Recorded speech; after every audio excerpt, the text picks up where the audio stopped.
Kristau senide maiteok, Paulo apostolu santuak ozen eta argi hitz egin digu, bere dizipulo Timoteori idatzitako gutunean.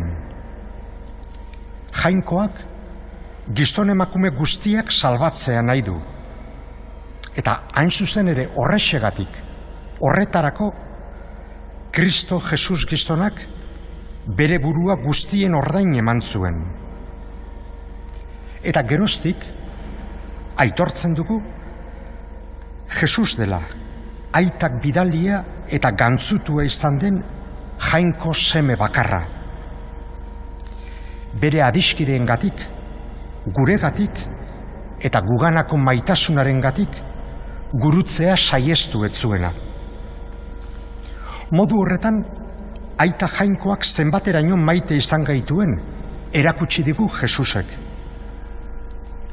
Jesusen gurutzeko eskaintzak, jainkoaren guganako maitasuna zehatza, konkretua, praktikoa dela agerian jartzen du. Jainkoak maite gaituela diogunean, ez diar dugu egia teologiko abstraktu bat errepikatzen. On Jose Maria Arizmendiarrietak zioen ideia on bat, teoria egoki bat, gauzatu zitekeen ura zela. Bada, eraberetsuan esan genezake, egiazko maitasunak beti ondorio zehatzak dituela, ekintzetan agertzen dela.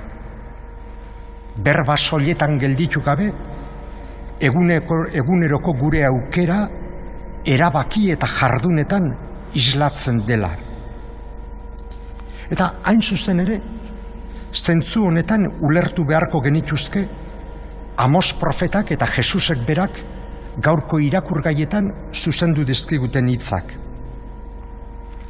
Lehenengo irakurgaian, Amos profetak gogor hartzen ditu jainkoaren beraren izenean neurria txikiagotu eta prezioa handitzen dutenak. Jende xehea diruz, oinetako pare baten truke erosten dituztenak. Hau da, txikien eta behartsuen duintasuna errespetatzen ez dutenak. Maitasunaren lege bakarraren kontra jokatzen baitute. Eta evangelioan, Jesusek aitarenganako eta senideenganako maitasunak bultzaturik ohar zorrotza egin digu. Inor ezin daiteke bi nagusiren morroi izan.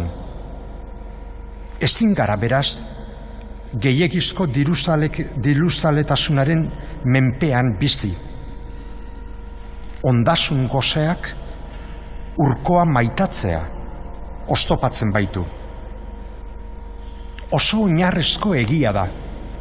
Behin da berriz kristauok entzuten duguna.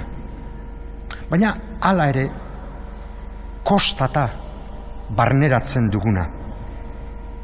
Errestagoa baita beti, ondorio praktikorik ez dakarren maitasun erromantikoa. Edota egintzetan agertu beharrik ez duen espiritualtasun arina.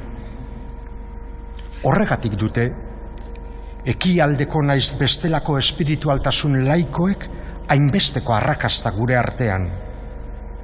Ezertara behartzen ez dutelako, maitasuna sentimendu hutsera mugatzen dutelako. Guk bestela, Jesus gurutziltzatuari begiratuz, maitasuna ekintzetan erakutsi nahi genuke.